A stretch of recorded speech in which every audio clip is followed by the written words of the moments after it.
नमस्कार दोस्तों, स्वागत है आप सभी का आपके अपने YouTube चैनल ज्ञान लाभ में। देवउठनी एकादशी की संपूर्ण व्रत कथा।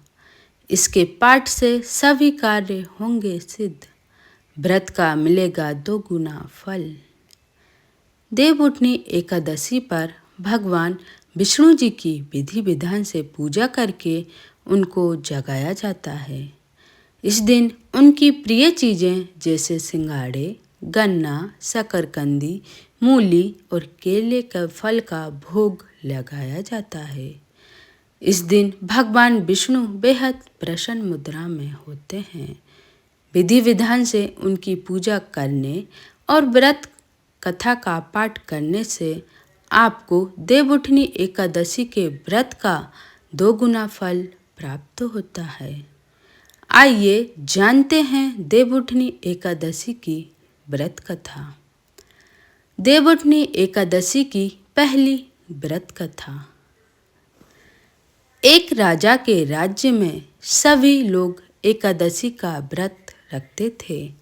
वहाँ की प्रजा नौकर चाकरों से लेकर पशुओं तक को एकादशी के दिन अन्न नहीं दिया जाता था। एक दिन किसी दूसरे राज्य का एक व्यक्ति राजा के पास आकर बोला, महाराज, कृपा करके मुझे नौकरी पर रख लें। तब राजा ने उसके सामने एक शर्त रखी कि ठीक है, रख लेते हैं, लेकिन रोज तो तुम्हें खाने को सब कुछ मिलेगा, पर एकादशी को अन्न नहीं मिलेगा। उस व्यक्ति ने उस समय हाँ कर ली, पर एकादशी के दिन जब उसे फलाहार का सामान दिया गया तो वह राजा के सामने जाकर गिड़गिड़ाने लगा, महाराज, इससे मेरा पेट नहीं भरेगा, मैं भूखा ही मर जाऊंगा, मुझे खाने के लिए अन्न दे दो। राजा ने उसे शर्त की बात याद दिलाई, फिर भी वह अपनी बात पर अड़ा रहा और अन्न छोड़ने को राजी नहीं हुआ। तब राजा ने उसे आटा, दाल, चावल आदि दिए। वह नित्य की तरह नदी पर पहुंचा और स्नान कर भोजन पकाने लगा। जब भोजन बन गया तो वह भगवान को बुलाने लगा, आओ भगवान, भोजन तैयार है। उसके बुलाने पर पीताम्बर धारण किए भगवान चतुर्भुज रूप में आ पहुँचे और प्रेम से उसके साथ भोजन करने लगे। भोजन करके भगवान अंतर्ध्यान हो गए तथा वह अपने काम पर चला गया। 15 दिन बाद अगली एकादशी को वह राजा से कहने लगा कि महाराज, मुझे 2 गुना सामान दीजिए। उस दिन तो मैं भूखा ही रह गया। राजा ने कारण पूछा तो उसने बताया कि हमारे साथ भगवान भी खाते हैं, इसलिए हम दोनों के लिए ये सामान पूरा नहीं होता। यह सुनकर राजा को बड़ा आश्चर्य हुआ। वह बोला, मैं नहीं मान सकता कि भगवान तुम्हारे साथ खाते हैं।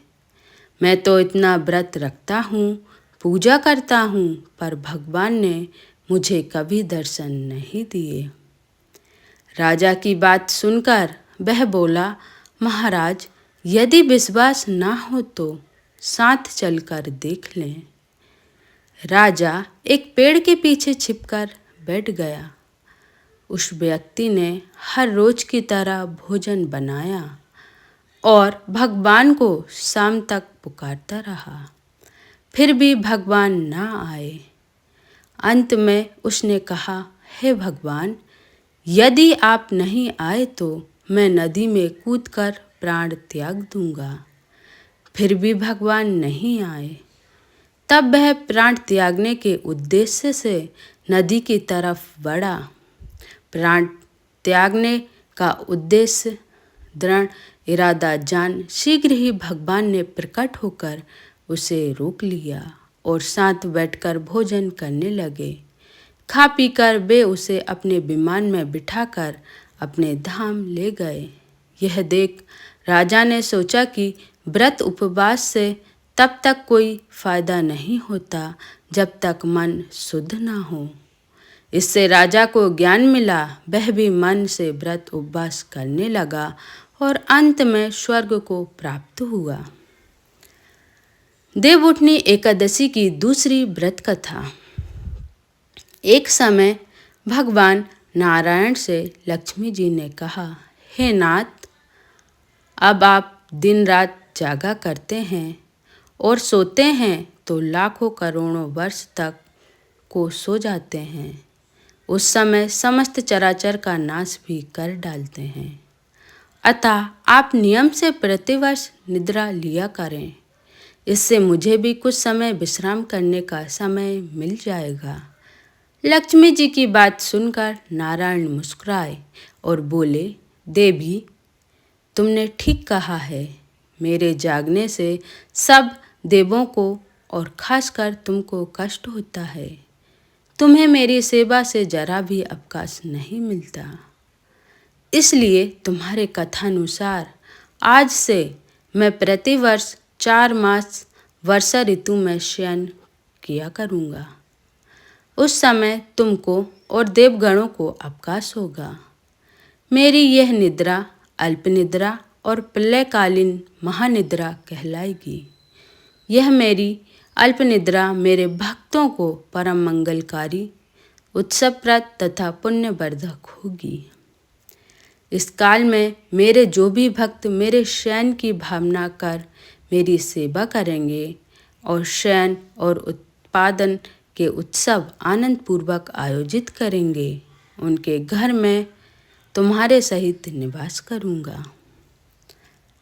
देवउठनी एकादशी की तीसरी व्रत कथा। एक नगर में एक राजा था। उसके राज्य में सभी लोग बहुत सुखी थे। उस नगर में एकादशी को कोई भी अन्न नहीं बेचता और ना ही कोई अन्न पकाता था। सभी फलाहार करते थे।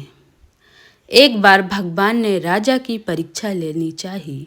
भगवान ने एक सुंदरी का रूप धारण किया तथा सड़क पर बैठ गए।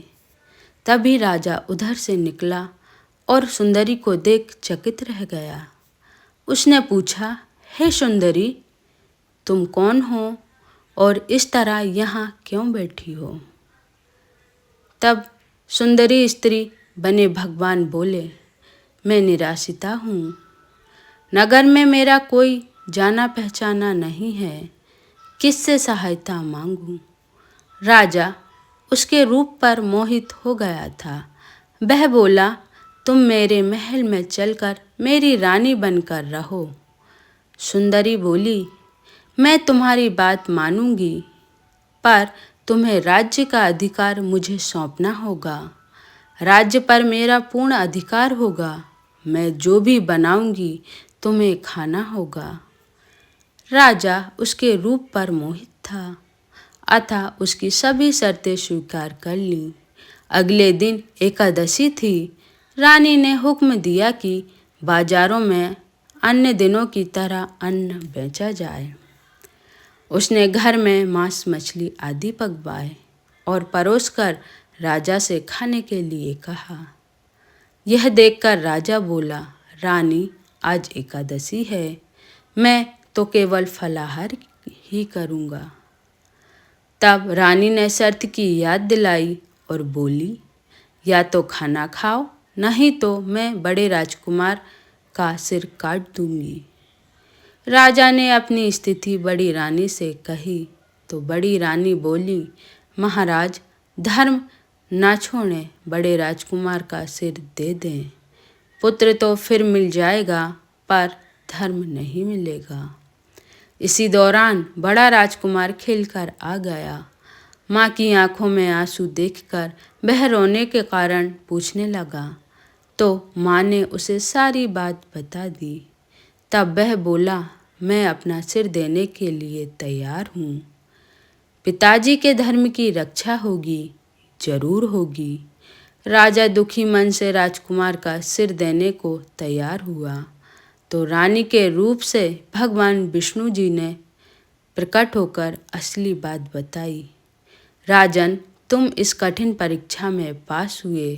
भगवान ने प्रसन्न मन से राजा से वर मांगने को कहा तो राजा बोला, आपका दिया सब कुछ है, हमारा उद्धार करें। उसी समय वहाँ एक विमान उतरा। राजा ने अपना राज्य पुत्र को सौंप दिया और विमान में बैठकर परम धाम को चला गया। धन्यवाद दोस्तों। अगर आपको हमारा यह वीडियो पसंद आया है तो चैनल को सब्सक्राइब, लाइक, शेयर ज़रूर करें।